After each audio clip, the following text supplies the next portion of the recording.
They took our children because they believed it was mercy. That was the lie the Xalthari told the galaxy. Humans were defiant, stubborn, refused assimilation. The Xalthari collective, ancient, vast, they decided to end resistance without unnecessary bloodshed. They would not burn cities or crack worlds. They would simply remove what humans valued most, the children. Shuttles descended on frontier colonies under banners of diplomacy. Schools were surrounded. Nurseries sealed. Every day, Xalthari peacekeepers spoke gently as they loaded crying children into transport holds lined with soft light and restraint fields. Reeducation, the collective called it. Guidance, they promised. Compliance through care. The galaxy nodded. It seemed humane.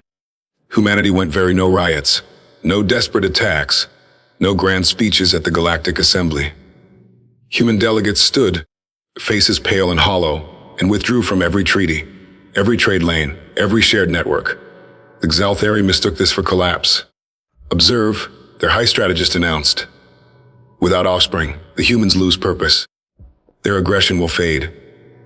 What the collective did not understand was that humans do not lose purpose when their children are taken. They gain one. Across human space, something ancient stirred, not technology but memory. Stories passed down from before the stars. Of tribes, of families. Of predators who learned too late what happened when you threatened the young. Human shipyards stopped producing civilian craft. They began building something else. No insignia, no broadcast beacons, no names that appeared in any database. Just hulls, black and patient, waiting. The first star went dark 6 months later. Xalthari astronomers reported it as a natural anomaly. A perfectly stable star, extinguished without explosion. Then a second vanished. Then a third.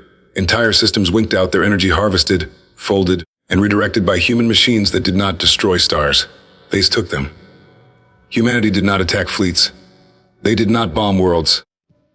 They dismantled the collective's ability to be an empire. Hyperlanes collapsed when their anchor stars were removed. Communication arrays failed as power sources vanished. Xalthari fleets found themselves stranded between systems.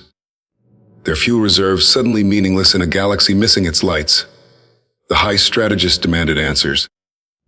What do the humans want? He asked his council. The answer arrived as a single human transmission, routed through channels thought impossible to breach. You took our children, the message said. So we are taking the future you built to threaten them. Panic spread through the collective. They offered concessions, autonomy, shared governance. Humanity ignored them. The Xalthari attempted retaliation, striking a human shipyard hidden within a nebula. Their weapons passed through empty space. The yard had already moved, and human infrastructure had become nomadic, untethered from stars powered by methods no one else dared attempt. Humanity no longer needed fixed systems. They had learned to live in the dark. One by one, the stars that defined Xalthari dominance were removed.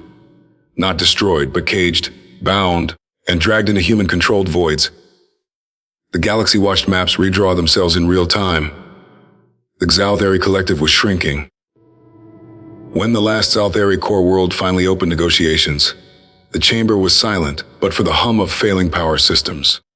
The human envoy appeared, not a general, not a politician, but an older woman wearing civilian clothes. You want your stars back, she said calmly. Yes, the high strategist replied, his bioluminescent pattern with fear. Name your terms. She did not smile. Return every human child, she said, unharmed, unaltered, and you will never again touch another species, young.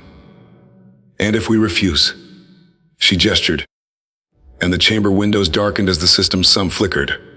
Held, not extinguished. Then your species will learn to tell time by memory instead of light. Or the children were returned within days. Some cried. Some clung to parents they barely remembered. Humanity welcomed them home, not with parades, but with silence and open arms. Only then did the stars begin to reappear. Not all of them. Humanity kept enough to ensure the lesson would never fade. The Xalthari collective survived, but no longer ruled. Their empire became a scattering of dim worlds, forever dependent on the goodwill of the species they had tried to break. In the centuries that followed, new civilizations were taught many things about humans. Their resilience, their ingenuity, their terrifying patience. But above all, they were taught this: you may challenge human borders, You may challenge human pride, but if you take their children as weakness, humanity will take your stars.